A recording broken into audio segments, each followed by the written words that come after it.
ఈ ప్రభుత్వం వచ్చి. సరే, కొత్త ప్రభుత్వం అంటే రాదు, తెలుసుకోవచ్చు, తెలుసుకోలేరు అనుకోవచ్చు. కానీ దాదాపు వచ్చి సంవత్సరం కావచ్చు, దాదాపు సంవత్సరం ఈ రోజుకి.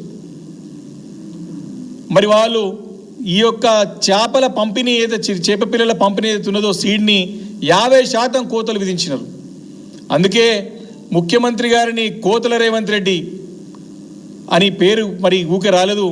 అన్ని పథకాల్లో కోతలు పెట్టుకు వస్తున్నాడు కాబట్టే ఈయనని ముఖ్యమంత్రి గారిని కోతల ముఖ్యమంత్రి. దాన్ని ప్రశ్నిస్తే వెర్రి కూతలు కూసి మాపైన బురదలే ప్రయత్నం చేస్తూ ఉన్నాడు.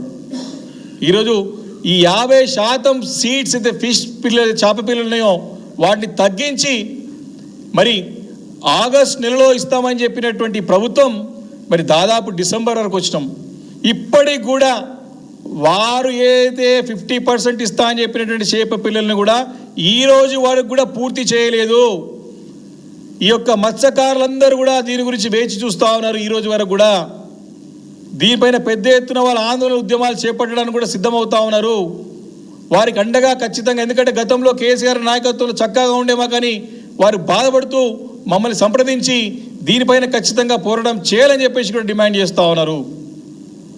అంతేకాకుండా వారు దీనిపైన సమానం చెప్పలేక మరి స్టేట్కి ఫిషరీస్ కోఆపరేషన్ ఫెడరేషన్ ఉంటుంది, మనకి స్టేట్ చైర్మన్ ఉంటాడు. దీని అందరినీ కూడా 33 జిల్లాల్లో ఉన్నటువంటి ఈ సహకార సంఘాలు ఏవైతే మత్స్య పారిశ్రామిక సహకార సంఘాలు జిల్లాల వారికి ఏవైతే ఉంటాయో ఈ ఫెడరేషన్స్ అంతా డిస్ట్రిక్ట్ ఫెడరేషన్స్ అంతా కూడా 33 జిల్లాల అధ్యక్షుల నుంచి ఒక అధ్యక్షుడు ఎన్నుకొని స్టేట్ ఫెడరేషన్కి చైర్మన్ ఉంటారు. దీనికి ఎన్నికలు పెట్టకుండా హైకోర్టు ఉత్తర్వులు ఉన్నా ఇప్పటి వరకు కూడా కేవలం 12 జిల్లాలకే ఈ సహకార సంఘం మత్స్య పారిశ్రామిక సహకార సంఘం ఎన్నికలు పెట్టి మిగతా 21 జిల్లాలకి ఆపివేసి ఎన్నికలు పెట్టకుండా కాలయాపన చేసుకుంటూ వారికి చెప్తే వారు కూర్చోమంటే లేవడం లేచేటువంటి వ్యక్తిని ఈ ఫెడరేషన్ చైర్మన్గా పెట్టుకొని మరి ఈ యొక్క వృత్తిపైన ఆధారపడినటువంటి వారందరినీ కూడా రోడ్ల పాలు చేసుకుంటూ వారి నోట్ల మట్టి కొడుతూ వారు కడుపు కొడుతున్నది ఈ యొక్క రేవంత్ రెడ్డి ప్రభుత్వం అని చెప్పి సందర్భంగా మనవి చేస్తా ఉన్నాను.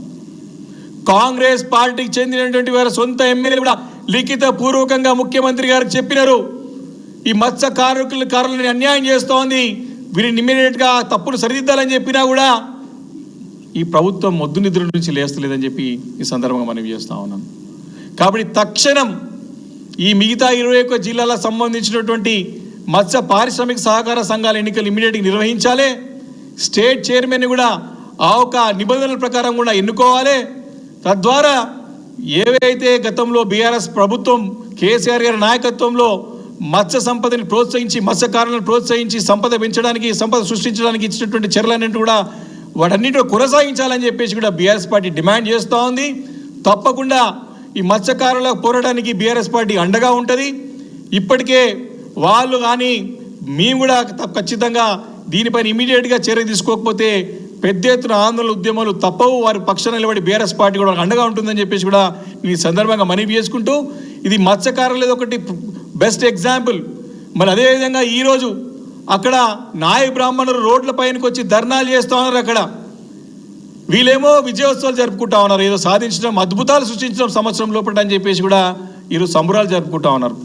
అంటే అన్నీ కూడా కోతలు పెట్టుకుంటూ ప్రభుత్వం గతంలో కేసీఆర్ గారు ప్రవేశపెట్టినటువంటి అనేక సంక్షేమ పథకాలు అనేక అభివృద్ధి కార్యక్రమాలు అన్నింటి కూడా నిర్విరామం చేసుకుంటూ ఏవో వారిపైన కక్షపూరితమైనటువంటి మనస్తత్వంతో ఒక నిరంకుశ పాలన అంటే అరాచక పాలన కొనసాగిస్తూ ఏదో రకంగా కేసీఆర్ గారి పైన బురద చల్లాలా, గతంలో బీఆర్ఎస్ ప్రభుత్వం సరిగా చేయలేదనేటువంటి ప్రయత్నమే తప్ప తాను ఏం చేస్తున్నట్టు చెప్పలేక ఈరోజు ప్రజలు అడుగుతారు కాబట్టి ప్రశ్నిస్తారు. కాబట్టి మీరిచ్చినటువంటి ఎన్నో హామీలు 100 రోజుల్లో 6 గ్యారంటీలు రుణమాఫీ ఇలాంటి అన్ని పథకాలు ప్రజలు ప్రశ్నిస్తారనే ఉద్దేశంతో ఈరోజు డైవర్షన్ పాలిటిక్స్ చూస్తూ ఉన్నాం. కాబట్టి ఇలా అనేక సందర్భాలు ఉన్నాయి.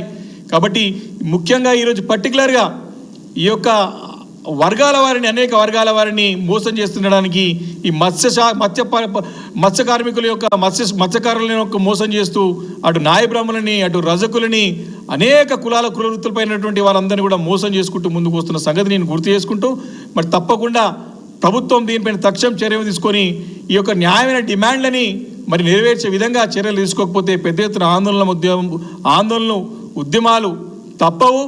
మేము సంవత్సరం వరకు ఈ ఓపికతోని సహనంతోని మేము ప్రజాస్వామ్య పద్ధతిలో మేము ప్రశ్నిస్తున్నాము తప్ప ఎక్కడ కూడా ఇప్పుడు ఆందోళన కార్యక్రమం ఎక్కడ కూడా పిలుపునియలేదు. టీఆర్ఎస్ పార్టీ నుంచి కూడా చాలా సమన్వయంతో, చాలా ఓపికతోని, సహనంతోని మీరు ఎన్ని తిట్లు తిట్టినా మేము ప్రజల పక్షాన నుండి ప్రజల గొంతుకై ప్రశ్నిస్తున్నాం తప్ప ఇప్పుడు కూడా ఎక్కడో పోరాటాలు కూడా మేము ఉద్యమాలకు కూడా ఇంకా పిలుపునివ్వలేదు. మీకు సరైన సమయం ఇవ్వాలనే సమయం ఇచ్చాం. కానీ ఈ రకంగా పేద బడుగు బలహీన వర్గాల వారిని మోసం చేస్తా అంటే మాట ఊరికిన ప్రసక్తి లేదని చెప్పేసి కూడా ఈరోజు కాంగ్రెస్ పార్టీని హెచ్చరిస్తూ ఉన్నాం.